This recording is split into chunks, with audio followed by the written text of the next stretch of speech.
우리가 제6계명에 대해서 소요리문답 67번 여섯 번째 계명이 무엇인지에 대해서 우리가 살펴보고 있습니다. 계명 제6계명은 살인하지 말라이죠. 그래서 67번은 여섯 번째 계명이 무엇입니까? 라고 우리에게 질문을 하는데요. 여섯 번째 계명은 살인하지 말라.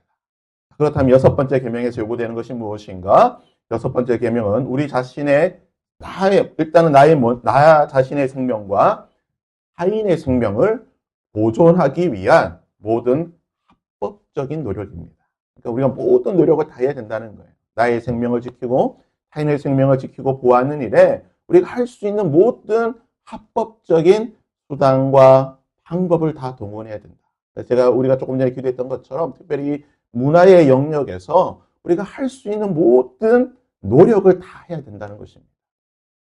69번은 여섯 번째 계명에서 금지되는 것은요. 여섯 번째 계명에서 금지되는 것은 우리 자신의 생명을 빼앗는 것과 이웃의 생명을 불의하게 빼앗는 것 또는 그런 대로 이끄는 모든 것. 즉 우리의 생명을 빼앗는 자살을 비롯해서 여러 가지 것들 그리고 이웃의 생명을 불의하게 빼앗는 것. 단순히 살인이 아니라 대량 학살이나 전쟁이나 또는 폭력이나 이런 여러 가지 것들 그리고 그러한 것들을 이끄는 모든 문화들에 대해서 우리가 금지를 해야 된다라고 말하고 있는 것입니다. 그래서 우리가 지난 2주 동안은 임신과 낙태에 대해서 우리가 생명, 자살의 관점에서 그리고 살인의 관점에서 임신과 낙태를 살펴보았고요. 이제는 이번 주와 다음 주는 자살과 안락사 이 두 개는 이제 밀접하게 연관이 되어 있기 때문에 자살과 안락사 이 두 가지의 문제에 대해서 한번 살펴보도록 하겠습니다.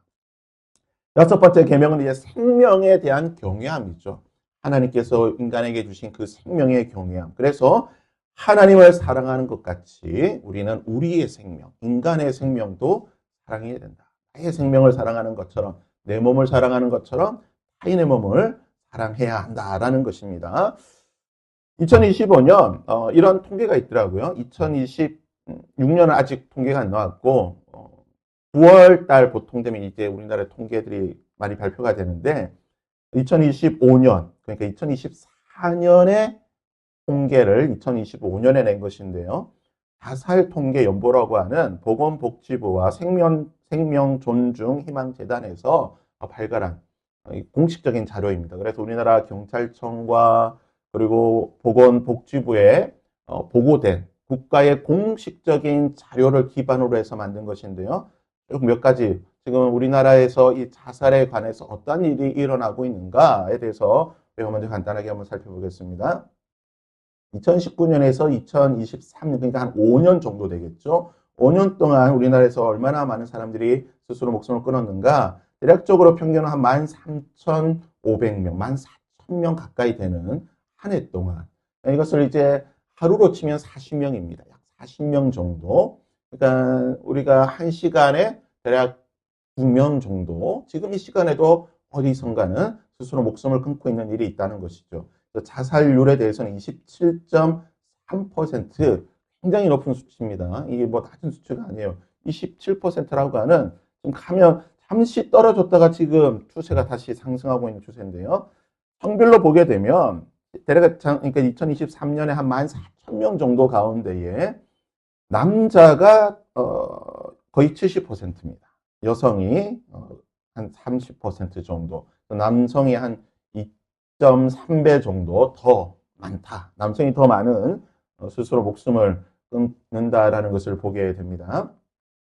이 연령을 보게 되면 가장 많은 연령대가 이제 40대, 50대, 60대 요 세대가 지금 이제 우리나라에서 어떻게 보면 이제 중심, 기둥의 역할을 해야 되는 이런 세대들이 가장 많이 자살을 하고 있고 이제 70대 이상, 70대, 80대도 20대, 30대 못지않게 많이 자살의 추세율이 많이 올라가고 있고 특별히 70대, 80대 노년층에서 굉장히 많이 증가를 하고 있다라고 볼 수가 있습니다.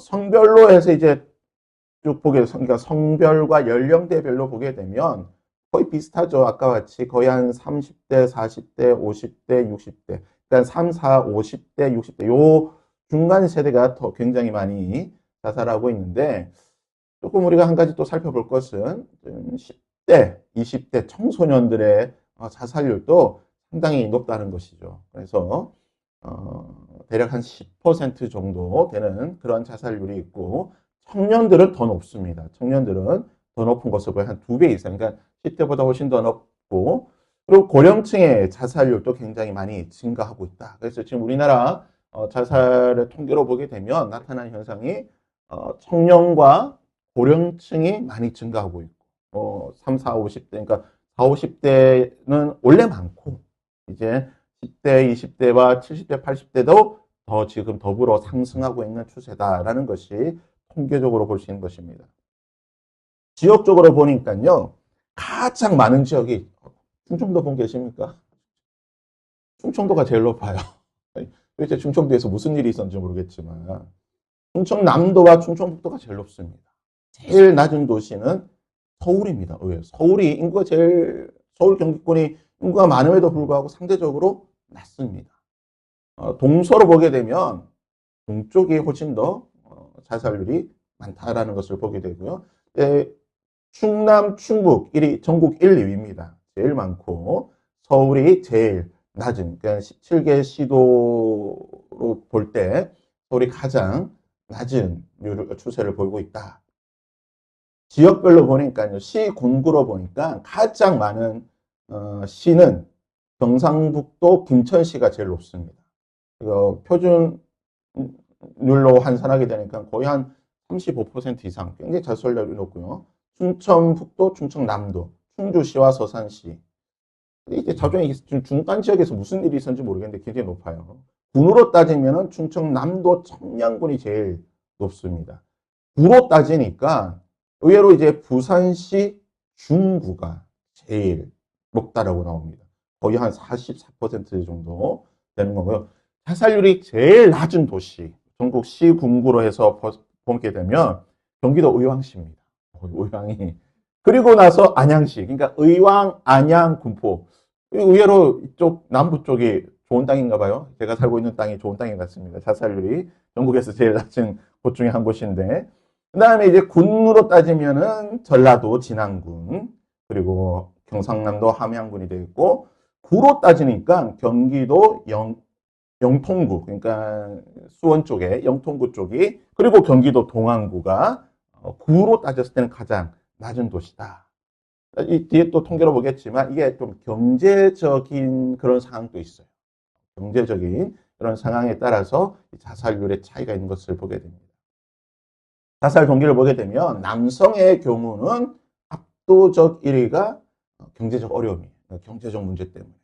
본인만 힘들면 경제적 어려운 게 아니라 가장으로서 생계를 책임져야 되는 이런 중압감 때문에 경제적인 문제가 심리적인 문제까지 이어지게 되고 이제 자살을 하게 되고 육체적인 문제가 생기니까 경제적 벌이가 안 되고 이것이 심리적 중압감으로 와서 자살을 하게 되는 이런 이제 남성들의 이런 사이클을 보게 되는 거고 여성들 같은 경우는 이제 주로 정신적인 어려움, 상대적으로 좀 여성들이 좀 더 감성적이다 보니까 우울증이라든지 이런 심리적인 문제 때문에 여성들은 더 이런 문제들로 자살을 많이 하게 되고요.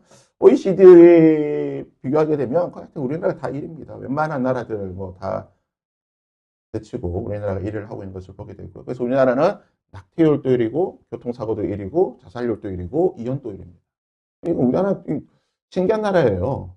자살률 1위, 출산율 저조한 것도 1위, 이혼율도 1위, 전부 다 안 좋은 건 1위인데 나라가 지금 어떻게 돌아가는가요?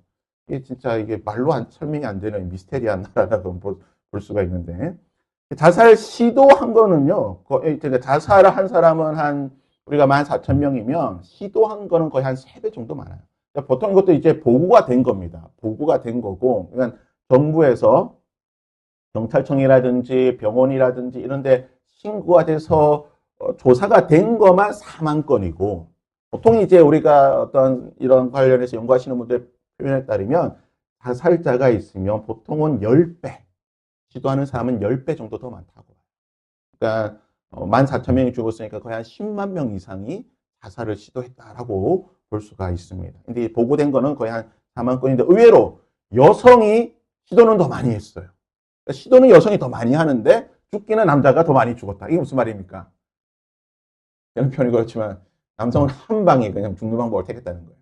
한 번에 죽을 수 있는.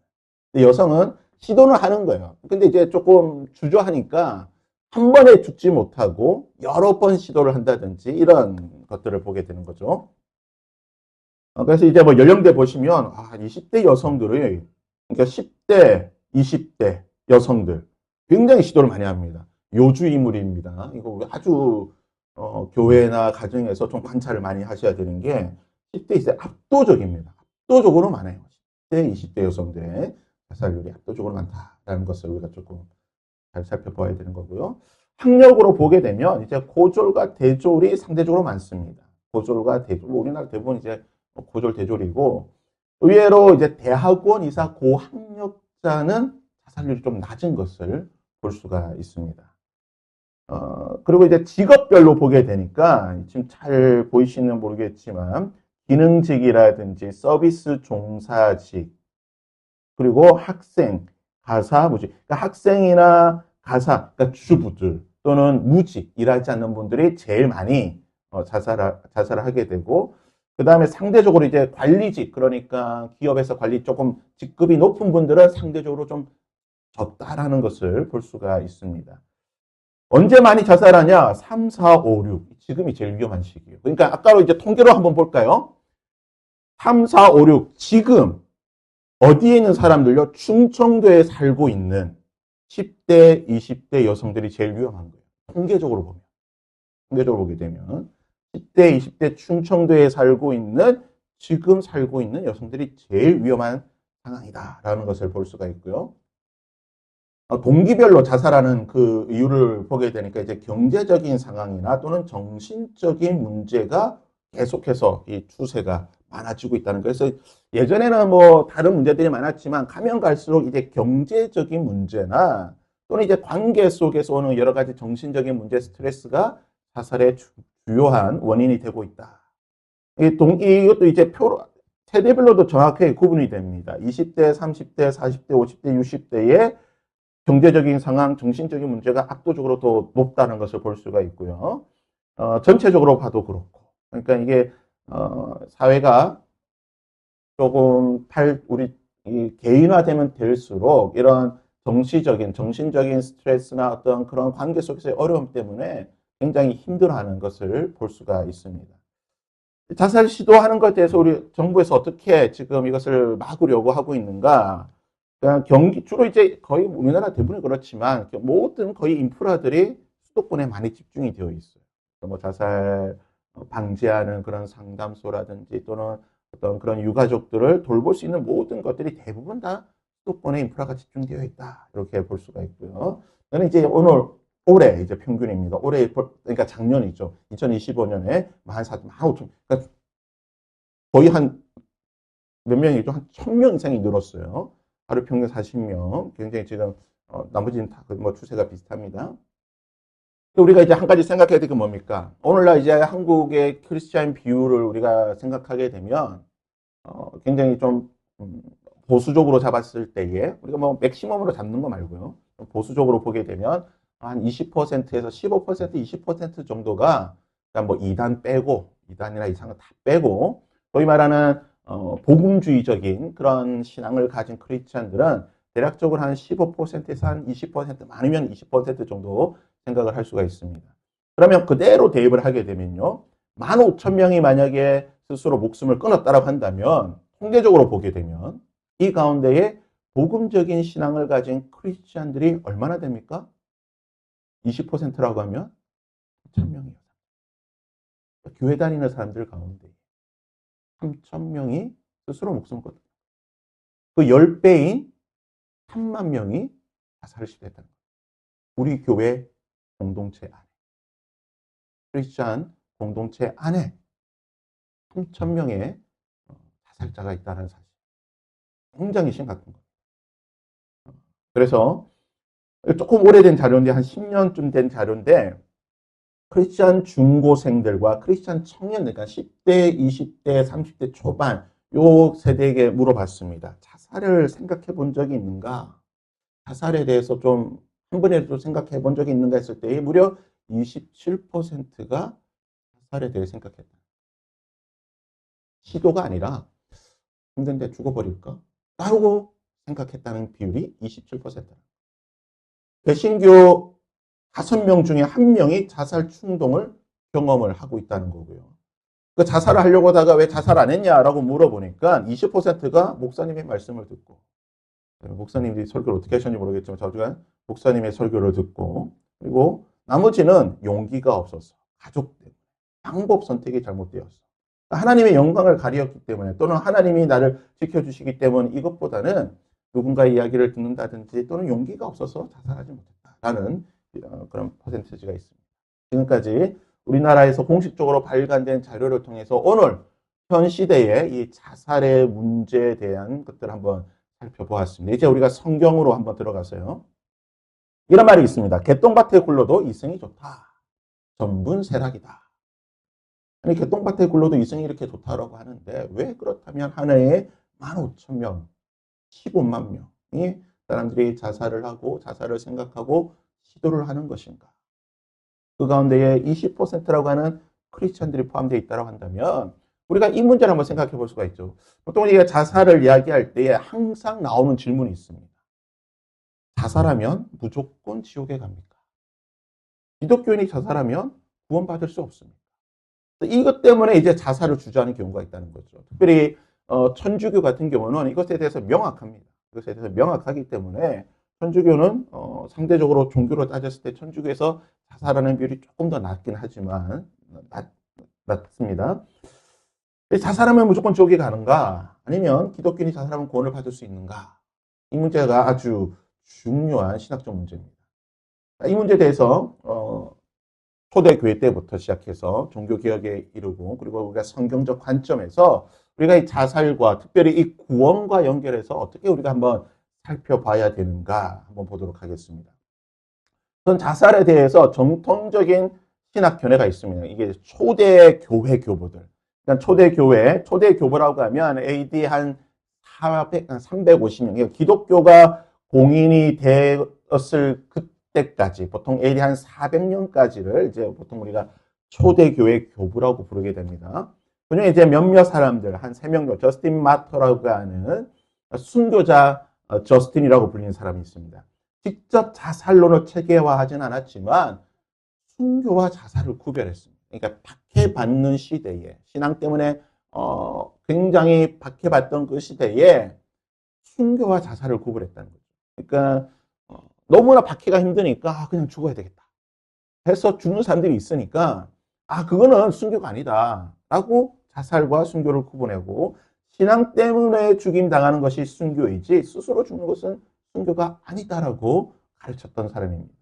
터툴리안이 있습니다. 굉장히 유명한 초대교회 교부인데요. 터툴리안은 생명의 주권을 하나님께 있다고 보았기 때문에 자살은 정당하지 않다라고 생각했습니다. 락타티누스라고 하는 사람이 있습니다. 이 사람이 이제 신의 교훈이라고 하는 그 편지에서 이렇게 말했습니다. 살인 금지 계명은 타인에게뿐만 아니라, 그러니까 제6계명이죠. 자기 자신에게도 적용이 된다. 그래서 뭐라고 말했냐?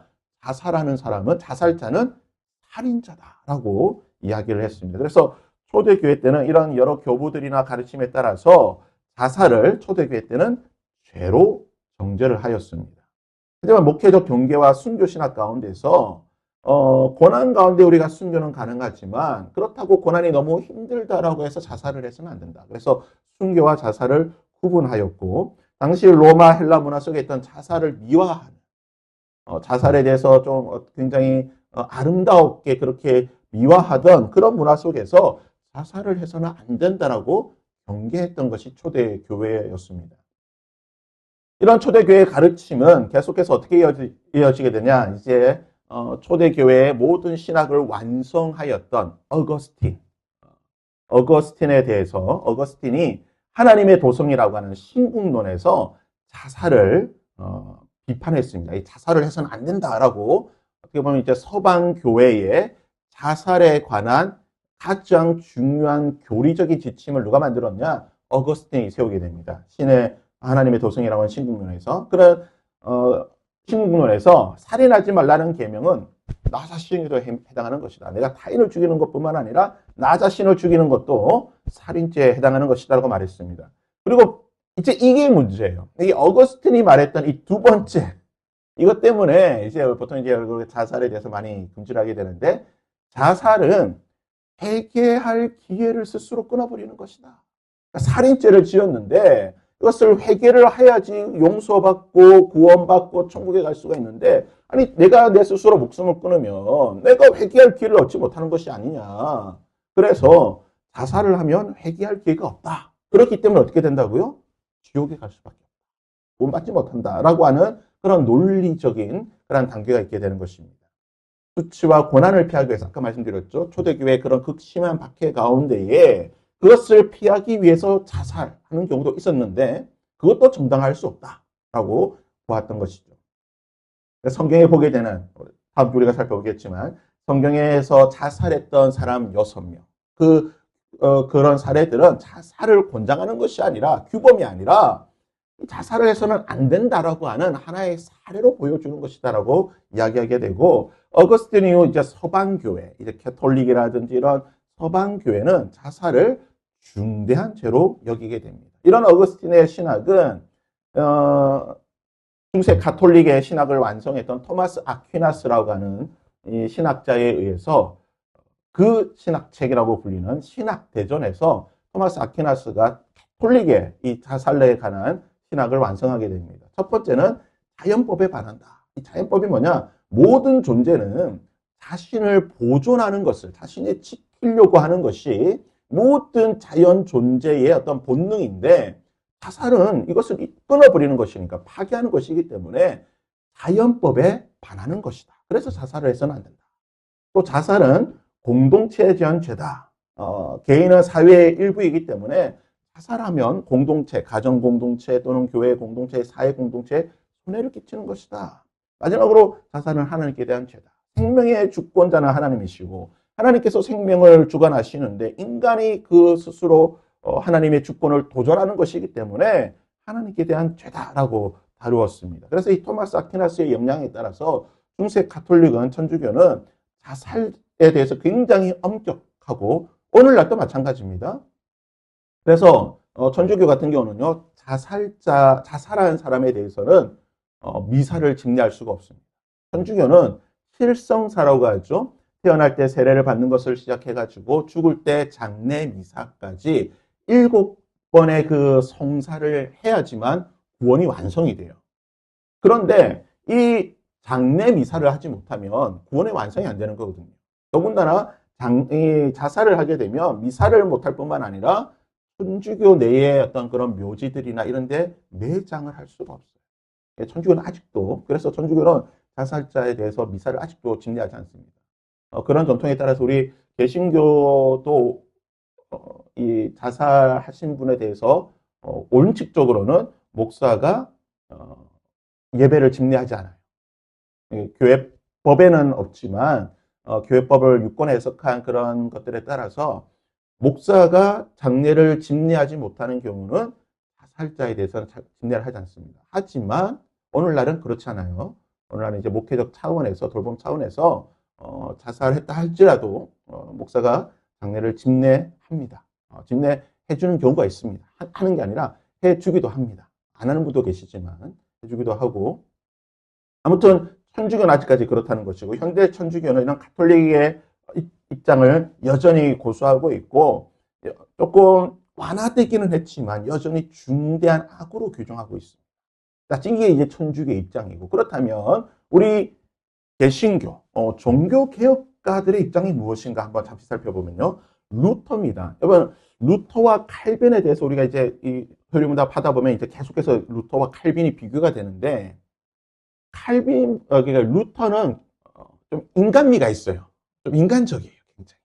그러니까 어떤 신학을 하거나 또는 목회를 할 때에 좀 인간미가 있는 사람이에요.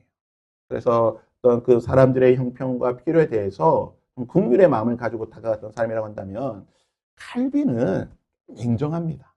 굉장히 차가운 면이 있어서 이런 것들이 그들의 어떤 신학함이라든지 또는 어떤 여러 목회에 나타나게 되는데요. 루터는 일단 자살을 죄로 보긴 했습니다. 하지만 천주교처럼 그렇게 엄격하게 보지는 않았어요. 자살을 어떻게 이해를 했냐? 자살은 사탄의 공격이다.